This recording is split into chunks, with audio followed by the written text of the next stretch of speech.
蒙面财经，朋友们好。那今天呢，跟大家聊两部分的内容啊。第一部分呢，我们来聊一下关于房地产融资收紧的一个传言啊，就是所谓的三条红线。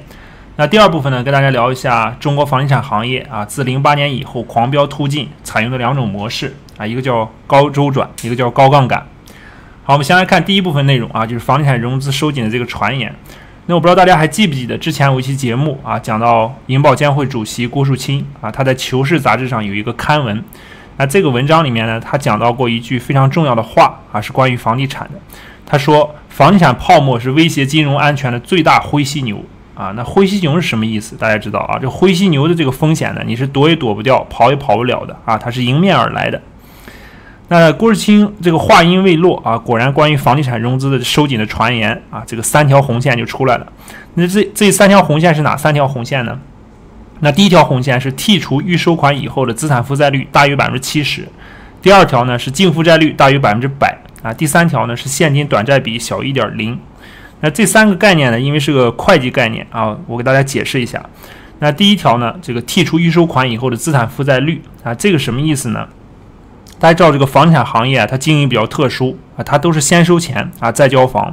那所以把这个预收款呢要剔除掉，再考虑这个资产负债率才有意义啊。这是第一个。第二个呢，就是这个净负债率啊。净负债率是什么意思呢？啊，它是有息负债减去货币现金啊，再除以这个净资产。所以你可以看到，这个有息负债啊，大家应该知道，这个就是短期借款啊或者长期借款啊，加1年内到期的非流动负债，再加上这个应付债券还有应付票据啊，就是这些有息的债务需要偿付利息的债务。那用这些需要偿付利息的债务减去货币资金啊，再除以这个净资产。考量的是什么呢？它考量的是一个企业啊，把这个债，用货币现金填上这个有息负债以后，剩下还不了的这部分啊，再除以净资产，考量的是这个偿债能力强不强。第三部分呢，这个现金短债比啊，这个现金短债比呢，就考量这个房地产企业这个流动负债啊，这个短期负债偿还的能力啊。你像这个小于1.0的话，那你这个现金缺口就比较大了，对吧？现金缺口就堵不上。那好。那这三条红线它是怎么规定呢？就是如果这三条红线你都跨过了，都踩了这个线了啊，那你房地产公司这个融资这个事儿你就不用考虑了啊。那这样的企业有多少呢？啊，这样企业在全中国房地产企业100强里面有40%公司啊，可能三条红线都踩了。那这是第一点啊。第二点呢，就是如果你2条红线踩了啊，这个3个指标3个这个红线里面你踩了2条，那整个监管层对你的规定就是你的有息负债的增速年增速不能超过5%啊，就是你给你的有息负债啊给你上了个紧箍咒啊，你不能超出这个5%这个指标。那这个在中国的房地产公司里面有多少踩线了呢？就是踩了2条红线的啊，这个大概有30%的公司都踩线了。那第三种情况呢，就是1条红线啊，踩了1条红线。那踩了1条红线呢，就是监管层给你的规定啊，你的有息负债呢年增速不超过10%啊，就是你可以这个每年这个负债再去增加一点啊，再多向银行借一点款啊，或者是市场上筹措一些资金啊，但是你的年增速呢不能超过10%。那这个呢，在中国的这个房地产企业100强里面呢，有20%公司啊都踩线了。那包括这个万科啊，经营能力非常优秀的万科啊，它也踩了1条红线。那第4种情况呢，就是3条红线都没踩啊。那3条红线都没踩呢，这样的企业就算非常优秀了啊，在房地产企业里面，那它这个债务增速呢也是有要求的，监管层要求这个债务增速呢不超出15%。那你像老牌的一些这个房地产企业啊，就尤其是央企，像中海地产啊、招商地产啊这样的地产企业啊，它就能满足这个3条红线都没踩。那最近呢，在8月23号呢。这个有一条新闻啊，就住建部和人民银行说联合房地产企业召开了一个座谈会啊。那这个座谈会出来呢可能关于这3条红线的这个传言可能就会坐实啊，可能确实是有这个要求。它里面谈到说保持这个说这个形成重点房地产企业资金监测和融资管理规则啊，里面说的非常明确啊，对房地产企业它可能一个是要摸一个底啊，看这个3条红线这个规定房地产企业能不能接受，会不会形成一个这个重大风险啊，它要摸下底。那好，接着呢就给大家看一下国内的这个天风证券研究所啊，它对这个上市房地产企业，包括港股的，包括 A 股的，它进行了一个统计啊，大家可以看一下。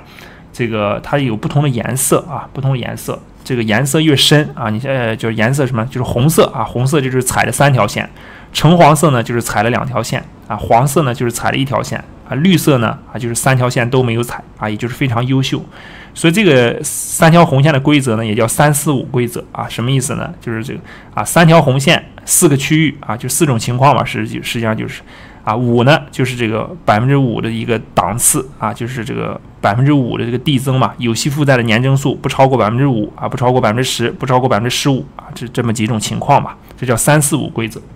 所以你看这里面这个红色的企业啊，就3条线全踩的这个红色的房地产企业还是不少的啊，你看这个50强里面挺多的都踩了，接着是橙色的啊，橙色的也不少，然后就是黄色的啊，你看这个万科啊、碧桂园，这都是踩了1条红线的啊，这是黄色的。那有没有3条都没踩的呢？啊，也有，就是绿色的那些企业啊，你看这个保利地产啊、中海地产啊，这些都是央企的老牌地产啊，包括这个华润置地啊、龙湖集团啊，你可以看到。然后你看他们这个净负债率啊，净负债率这个低的呢啊50%多，这算非常优秀的啊，高的你看有214%啊，这个融创中国还有中国恒大啊，这2个企业不用我说了，都是非常这个凶猛的扩张、非常激进的2家企业啊。你像融创中国啊，买收购了很多中小地产商，那恒大就更不用说了啊，这个历来就是高周转啊，这个一个典型的代表。这个净负债啊都非常大，这个中国恒大的这个总的负债规模在1.8万亿啊，但是如果剔除预收款呢啊，会稍微好一点。所以大家可以看到啊，这3个指标它都列出来了，叫剔除预收款以后的资产负债率啊，一个指标，还有个净负债率，还有就是这个货币短债比啊，也就是刚才说的这3条红线的这个比率啊，它全给你列好了。那好，我们再简单说一下这个房地产行业的这个融资的渠道啊。其实这个房地产行业融资的渠道呢，不外乎就这么5种啊。第一个就是这个国内的贷款啊，包括表内的、表外的这个贷款，还有就是自筹资金啊，还有就是这个上游供应链的这个占款，也就是压上游嘛，对吧？压上游的占款。第4部分这个销售回款啊，然后就是海外融资。然后大家看一下这张图啊，这个图呢，它就是分得更细了啊。那实际上也是5大类啊。你看国内贷款啊，利用外资，利用外资就是这个海外融资嘛。然后自筹资金啊，自筹资金，然后各项应付款啊，各项应付款其实就是压上游的，压上游这个建筑商的包工头的钱。然后其他资金里面重要的一个就是销售回款。所以这个房地产融资啊，它非常一目了然啊，这些融资渠道呢，监管层都有非常详细的数据和掌握啊，所以这3条红线它一设定以后呢，对房地产的融资压力是非常大的。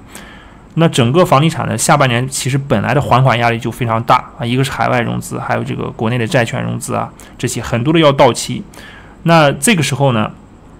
又来了一个3条红线，那房地产这个回款压力啊，房地产企业靠这个销售回款的压力就会大增。那这样呢，在下半年啊，就可能会出现大量的新房这个打折促销啊，或者是尽量的回款的这种现象出现啊，因为你这个不靠回款，再靠融资的话，它给你套上紧箍咒了啊，没那么容易了啊。这个然后下半年这个还款压力又很大啊，所以这3条红线如果真正实施的话，那对房地产整个的行业啊有非常大的影响啊，有巨大的影响。那我们可以拭目以待。那从这个3条红线，我们也能看出来，监管层呢对这个房地产不停的这种玩这种做大做强的这种游戏啊，已经开始感觉到一种威胁啊，尤其是对金融安全的威胁。它形容为灰犀牛啊，那这种灰犀牛呢，它必须要对它进行遏制和抑制啊，如果不进行这个遏制的话，这个盲目的或者让它随意的这样扩张下去的话，那总有一天这个债务的冰山啊，债务的压力大面积的在各个这个房地产企业中间爆雷，那个时候呢，金融风险就真正的扩散开来啊，也就控制不住了。好，接着呢，我们再说一下第2部分，就是这个房地产的20年的牛市啊。中国的房地产改革大家知道是从1999年左右开始房地产的这个商品化改革的。那整个房地产呢经历了20年的牛市啊，可以说是一直涨不停啊，房价永远涨的这种信念已经根植于人心。那这20年的牛市里面呢，房地产企业经历了完全两种不同的这种发展逻辑啊。在08年金融危机之前的这10年呢，还是比较健康的啊，这个土地价格差异也不大。很多优秀的房地产企业呢，它都以这个产品为导向啊，主要是考虑项目的利润率，它考核的也是项目的利润率。那涌现了一些比如中海啊、金地啊、绿城啊这些很多大家熟悉的知名开发企业。那个时候大家还讲究这种高品质的楼盘啊，比如说这个深圳的水榭花都啊、未来海啊这些啊，开发商的口碑都不错。那这些企业到后来呢基本就淡出视野了，没有太大的发展啊。这核心的原因就是什么？就是在08年以后中国房地产行业的发展模式发生了巨大的变化它的这种发展的模式走向了另外一个逻辑这个逻辑是什么呢？就是开头我们讲的高杠杆、高周转。那房产进入08年以后呢，随着这个土拍市场价格越来越高土地拍卖价格是越来越疯狂，那项目的利润率呢就越来越低。那很多胆小的这个房地产企业根本就不敢去举牌买地但是总有一些企业呢比较激进、比较大胆像这个我们典型的中国恒大这个包括碧桂园这些融创这些激进的一些企业，他们呢在考虑房价上涨预期以后只要测算项目还有5%的利润率，就敢举牌，就敢做。那不是一方面呢是因为他们胆子大另一方面呢是因为他们洞悉了中国房地产开发经营这个高杠杆和高周转的这个内在逻辑就是通过高周转和高杠杆我一样可以玩出高的利润率来。那先说一下这个高周转什么叫高周转？也就是一单生意你如果历时2年利润率是10%的话，那年化算下来大家知道也就5%。那你可能觉得这个还贷款利息都不够也不值得去做，而且还有风险但如果1年就能完成，把这个周转率提高1倍那感觉好像是勉强可以接受的，对吧？这个收益率好像提高到10%了。那如果你再快一点呢半年就做完了1年给它做2单，那这个年化收益率不就提高到20%了吗？这个就有吸引力了。所以这个年化收益率呢它也叫这个内部收益率，就 IRR 所以10年来呢这10年来很多的企业都开始考核这个内部收益率这个去考核那个就之前说的项目利润率的这种做法呢，渐渐就退出了舞台了。因为你如果单算这个项目利润率，很多就根本就不支持拿地就是你拿地这个是亏本的买卖所以说这个项目利润率的考核最后就退出历史舞台了。那后面呢，大家知道这个从拿地到开盘的时间就开始越来越快从这个万科最早提出说拿地9个月开盘一直到后来的碧桂园恒大融创这个不断刷新最短的开盘记录这个8个月、7个月、6个月、5个月越来越快，从拿地到开盘越来越快，这是高周转第二个呢，我们就是说这个高杠杆。那高杠杆呢，是因为中国商品房的这个预售制度这个房地产行业就是自带杠杆就比如你说这个售价1平米1万的这个房子可售面积10万平方米，这个货值呢是10个亿。那其实你不需要投入10个亿你只需要开初始资金投入3个亿这个土地款，加上这个1亿元的工程进度款那你第6个月呢就可以实现开盘第8个月呢可能你就可以收回这6个亿那你这6个亿拿回来以后呢你肯定不能停你再去拿同样大小的2块地再经过8个月以后呢你又可以拿4块地你就可以看到1生2， 2生4 4生8，所以你只需要4个亿的原始资金你就可以薅动起来10几个亿、20几个亿的一个大的盘子可以无限膨胀。所以你看我们这个，你看中国的这个宇宙第一房企这个5000亿的中国恒大，对吧？你就看到这个高周转这个转的是非常非常快包括碧桂园，大家之前经常看到碧桂园的新闻高周转这个工人经常出事儿，对吧？掉下来了或者出事儿了，就是高周转，压力非常大这个开发的速度比别人快甚至快1倍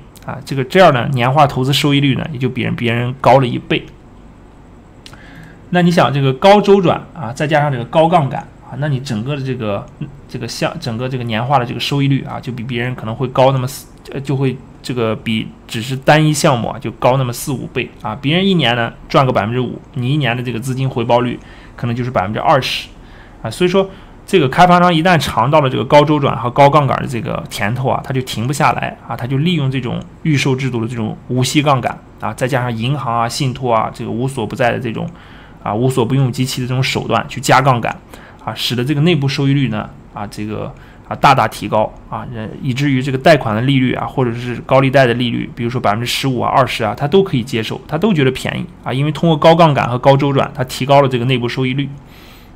所以这种模式下呢，整个碧桂园恒大这些房企就野蛮生长基本动辄都是几千亿的土地储备这个整个1年的新增这个货值呢就接近1万亿所以说这种模式的成功啊，它需要依赖有一个非常庞大的市场啊，这里面是两头都得热啊。这个房地产你得拿地凶猛啊，高周转、高杠杆、货值多。那你另外一头销售呢，靠的是居民个人啊，你居民这头也得热啊，有这种房地产投机的这种热潮啊，居民也加杠杆，两头一起热啊，这个模式才能玩得成。